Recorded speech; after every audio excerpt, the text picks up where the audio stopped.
Hi guys, this is Atidap, the creator of the Nanny's Notebook. So, I'm just going to share about sa merong naglabas ng sama ng loob. It's about professional siya sa Philippines and then nag-arrive siya sa Canada with a permit na parehas sa permit ko na home child care provider program, meaning caregiver for children siya. And then nurse practitioner siya. So, nagtrabaho siya abroad before in Saudi and sa Philippines. And then, nag-apply siya dito as caregiver. And then, what happened is, if you're a caregiver, it doesn't mean na you're just going to look after the kids. Meron po yung mga naka-stipulate, if you're a caregiver, you're not just,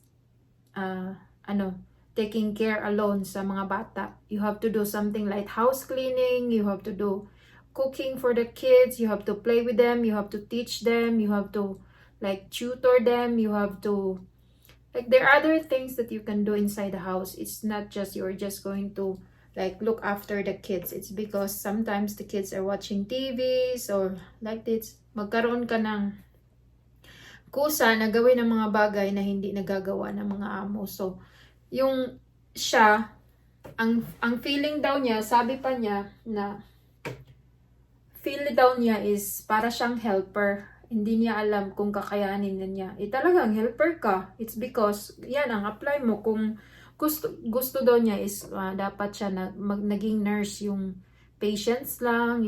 Dapat yun ang in-applyan niya. So, kung nag-federal skilled worker siya, ang entry niya dito, dahil paglan niya dito is nurse talaga siya.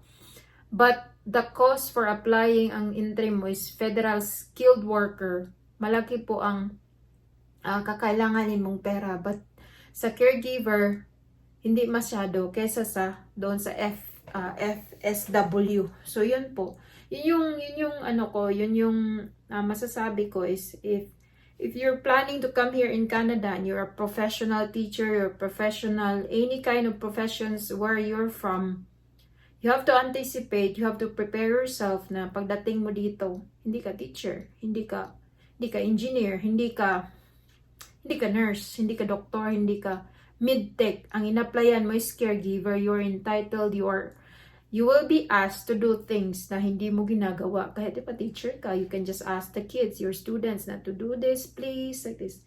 But here, if you're going to come here in Canada as caregivers, of course, you have to do things na hindi mo ginagawa dati. And it's just a mindset na dahil yan ang pinasok mo, of course, gawin mo dahil para yan. Bakit ka pumasok dito kung hindi ka pala ready sa ganyan mong dapat bago ka pumasok dito is orient yourself, yung parang nasa utak mo na ang gagawin mo dito. It's because magsa-struggle ka if you're not going to prepare your mind, if you're not going to prepare yourself na yun ang gagawin mo dito as a caregiver. Hindi ka lang magtitingin sa bata, or if you're in elderly, hindi ka lang titingin sa mata, you have to do something else. So, yun.